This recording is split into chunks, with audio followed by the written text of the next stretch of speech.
இந்த ஃபைல் எல்லாம் விடு. ஓனர் அடுத்த வாரம் பாரியிலேருந்து ஊருக்கு வர்றாரு. 2000 ஸ்கொயர் ஃபீட்டில் சொகுசு பங்களா பக்காவாக கட்டி கொடுக்கணும். உன் 3 பேரில் யாரை எனக்கு பிடிச்சிருக்கோ அவங்களுக்கு தான் நான் வேலை கொடுக்க போகிறேன். 2000 ஸ்கொயர் ஃபீட்டு என்ன ரேட்னா நீ கட்டி கொடுப்பா? சார் லோ பட்ஜெட்டில் பண்ணி கொடுக்குறேன் சார், நல்லா பண்ணி கொடுத்துட்றேன். 40 லட்ச ரூபா ஆகும் சார். 40 லட்ச ரூபாய்க்கு அருமையாக பண்ணி கொடுத்துட்றேன். 40 லட்சமா? எதுக்குடா 40 லட்சம்? 40 லட்ச ரூபாண்ணா சார், உங்களுக்கு 18 லட்ச ரூபா லேபர் வந்துடும் சார், 18 லட்ச ரூபா மெட்டீரியல் வந்துடும் சார், 4 லட்ச ரூபா எங்களுக்கு எங்கள் கம்பெனிக்கு வந்துடும் சார். சூப்பர்வைசர் சம்பளம், வந்துட்டு போகிற செலவு, ப்ளூ பிரிண்ட்டு எல்லாமே சேர்த்து ஒரு 4 லட்ச ரூபா செலவாகிடும் சார். 40 லட்சத்துக்கு நல்லா பண்ணி கொடுத்துட்றேன் சார். நீ சொல்லு, நீ என்ன ரேட்னா கட்டி கொடுப்பா? சார் 2000 ஸ்கொயர் ஃபீட்னா 60 லட்ச ரூபா வரும் சார், பக்காவாக பண்ணி கொடுத்துட்றேன்.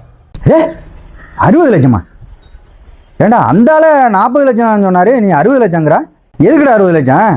சார் 60 லட்ச ரூபான்னா 20 லட்ச ரூபா லேபர் வந்துடும் சார், 20 லட்ச ரூபா மெட்டீரியல் வந்துடும், 10 லட்ச ரூபா இன்டீரியர் எக்ஸ்டீரியர் ஒர்க்கு வந்துடும், 10 லட்ச ரூபா எங்களுக்கு எங்கள் கம்பெனிக்கு சார். நீ என்னையா சொல்கிறா? உள்ளூர்காரனா இருக்கிறா, என்னன்னு சொல்லு. 2000 ஸ்கொயர் ஃபீட்னா உங்கள்கிட்ட என்ன கேட்க போகிறோம் சார், ஒரு 80 லட்ச ரூபாய்க்கு கட்டி கொடுத்துட்றோம். 80 லட்சமா? என்ன உள்ளூர்காரன் கம்மியாக சொல்லுவேன்னு பார்த்தா 80 லட்சம் கேட்குறா? எதுக்கே உனக்கு இவ்வளவு? ஏன் 80 லட்சம்னா எனக்கு 20 லட்சம், உங்களுக்கு 20 லட்சம், மீதி 40 லட்ச ரூபா இருக்குது. அவன் தான் 40 லட்ச ரூபாயில் நல்லா கட்டி தரங்கிறானே இந்த பையன். 40 லட்ச ரூபா அவன்கிட்ட கொடுத்து கட்டி கொடுத்துருவோம், ஆளுக்கு 20 லட்சம் எடுத்துக்குவோம். பட் உன் டீலிங் எனக்கு ரொம்ப பிடிச்சிருக்கு, நீ வேலையை பார்த்துரு.